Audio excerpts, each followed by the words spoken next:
ஒரே நேரத்தில் சூரியன் மறைவு மற்றும் சந்திரன் உதயமாகும் அற்புத காட்சி உலகிலேயே கன்னியாகுமரியில் மட்டுமே காண முடியும். கன்னியாகுமரியில் மாலை 6:30 மணிக்கு கடலில் சூரியன் மறையும் போது சந்திரன் உதயமாகும். இது கண்கவர் காட்சியாக இருக்கின்றது. இந்த அபூர்வ காட்சியை உலகத்திலேயே கன்னியாகுமரியிலும் ஆப்பிரிக்கா கண்டத்தில் உள்ள அடர்ந்த காடுகள் நிறைந்த ஒரு மலையில் மட்டுமே காண முடியும் என கூறப்படுகிறது. இந்த அபூர்வ காட்சிக்கான ஆப்பிரிக்கா கண்டத்தில் அடர்ந்த காடுகள் நிறைந்த பகுதிக்கு மக்கள் யாரும் செல்ல முடியாது. அதனால் உலகிலேயே இந்த காட்சியை கன்னியாகுமரியில் மட்டுமே மக்கள் எளிதில் காண முடியும். இதனால் இக்காட்சியை காண கன்னியாகுமரி கடற்கரையில் பல்லாயிரக்கணக்கான சுற்றுலா பயணிகள் திரண்டனர். மாலையில் சூரியன் மேற்கு பக்கம் உள்ள அரபிக்கடல் பகுதியில் பந்து போன்று மஞ்சள் நிறத்துடன் மறையும். அந்த சமயத்தில் கிழக்கு பக்கம் உள்ள வங்கக்கடலில் கடலும் வானமும் சந்திக்கும் இடத்திற்கு மேல் பகுதியில் சந்திரன் நெருப்பு பந்து போல் எழும்பும்.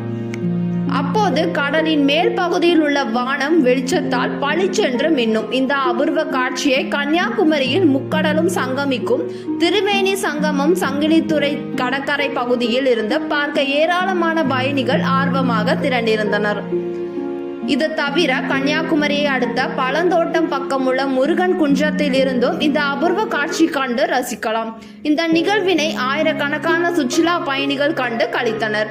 மேலும் இன்று சித்திரா பௌர்ணமி என்பதால் கன்னியாகுமரி பகவதி அம்மன் கோவிலில் சிறப்பு பூஜைகள் நடைபெற்றது. இன்று சித்திரா பௌர்ணமியை முன்னிட்டு சூரியன் அஸ்தமனம் மற்றும் சந்திரன் உதயம் காட்சியை காண பல்லாயிரக்கணக்கான பக்தர்கள் கன்னியாகுமரியில் திரண்டிருந்த நிலையில் மேகமூட்டம் காரணமாக சூரிய அஸ்தமனம் மிகவும் துல்லியமாக தெரியவில்லை. ஆனால் சந்திரன் உதயமாகும் காட்சி மிகவும் தெளிவாக தெரிந்ததால் சுற்றுலா பயணிகள் மகிழ்ச்சி அடைந்தனர். இது குறித்து சுற்றுலா பயணி சரண்யா கூறுகையில், என் பேர் சரண்யா, நான் கன்னியாகுமரியில இருந்து வரேன்.